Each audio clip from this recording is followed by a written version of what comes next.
അതിരപ്പള്ളിയിലെ കാട്ടാനകളെ തുരത്താൻ സ്പെഷ്യൽ ഡ്രൈവുമായി വനംവകുപ്പ്. നാളെ മുതൽ മുതിർന്ന വനംവകുപ്പ് ഉദ്യോഗസ്ഥരുടെ നേതൃത്വത്തിൽ പ്രത്യേക ദൌത്യം ആരംഭിക്കും. മന്ത്രി ഷിബു ബേബി ജോണിന്റെ നേതൃത്വത്തിൽ ചേർന്ന ഉന്നതതല യോഗത്തിലാണ് തീരുമാനം.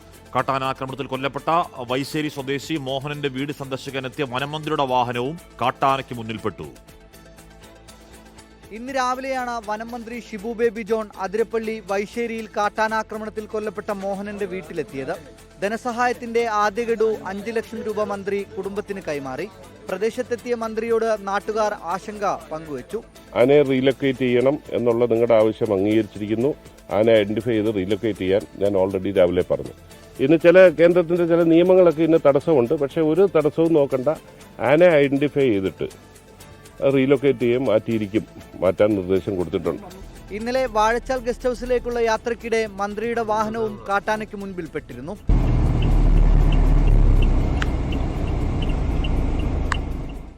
അതിരപ്പള്ളിയിൽ നിലയുറച്ചിരിക്കുന്ന കാട്ടാനകളെ തുരത്താൻ നാളെ മുതൽ പ്രത്യേക ദൗത്യം. കൂടുതൽ വൈദ്യുതി വേലികൾ സ്ഥാപിക്കുന്നതിനും അടിക്കാടുകൾ വെട്ടുന്നതുൾപ്പെടെയുള്ള തുടർ നടപടികൾ വേഗത്തിലാക്കാനും മന്ത്രി ഷിബു ബേബി ജോണിന്റെ അധ്യക്ഷതയിൽ ചേർന്ന ഉന്നതതല യോഗത്തിൽ തീരുമാനമായി. മന്ത്രി റോജി എം ജോണും ചാലക്കുടിയിൽ നടന്ന ഉന്നതതല യോഗത്തിൽ പങ്കെടുത്തു. 24 തൃശൂർ.